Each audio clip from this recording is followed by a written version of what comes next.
Salut à tous, aujourd'hui on va résoudre la question 3 du QCM 2010 de mathématiques des douanes. Bon, lisons la question.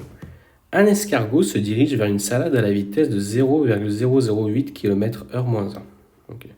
Combien de temps mettra-t-il pour atteindre la salade située à 1,60 m? Les types de réponses qu'on a, c'est en réponse de temps.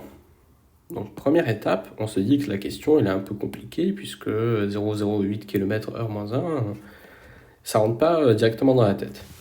Pour faire simple, il faut transformer ces 0,08 km en mètres. On va se dire que c'est un peu compliqué, mais pour les transformer, c'est assez simple. Il faut utiliser la table de convertibilité des distances. Donc commençons. On a les kilomètres.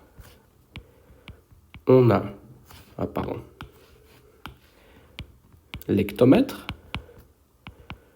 le décamètre, le mètre, puis après on peut continuer le décimètre, le centimètre et le millimètre. Mais bon, on va mettre 0,08 km/h sur notre table de convertibilité. 0,008. Et on obtient direct que ça fait 8 mètres. Donc, on sait que la vitesse où l'escargot se dirige est égale à vitesse est égale à 8 mètres heure. Combien de temps mettra-t-il pour atteindre la salade située à 1,60 m? Donc pour faire simple, il faut calculer le temps pour qu'il atteigne. Et la formule du temps, elle est simple, c'est temps est égal distance sur vitesse. La distance, on l'a, elle est de 1,60. Donc continuons. Temps est égal à 1,660 divisé par la vitesse qui est de 8 mètres/h. Donc, comme 1,6 a un peu du mal à se faire diviser, bon, on peut enlever les zéros inutiles parce que c'est très important de les enlever. Donc, ce qu'on fait, c'est qu'on pose une division euclidienne pour que ce soit plus simple à regarder. 1,6 divisé par 8. Donc, ce qu'on remarque, c'est que 1,6 c'est un peu dur à diviser, mais si on enlève la virgule, ça fait 16.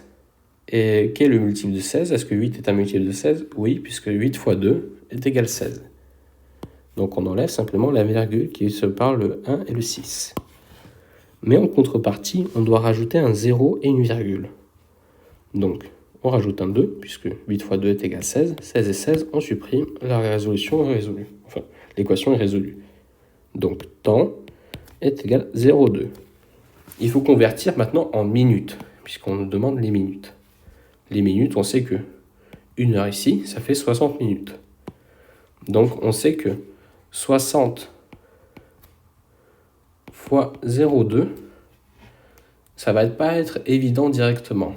Mais il y a une sorte d'astuce qu'on peut l'appliquer. C'est que 0,2, si on est un peu dans le concours financier, on sait que 0,2, ça représente un peu la TVA.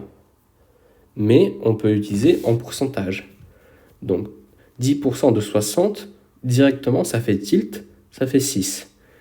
Et comme on peut faire x2, ça fait 12. Donc, la bonne réponse, c'est 12. Et qui est dans notre QCM, c'est la réponse C.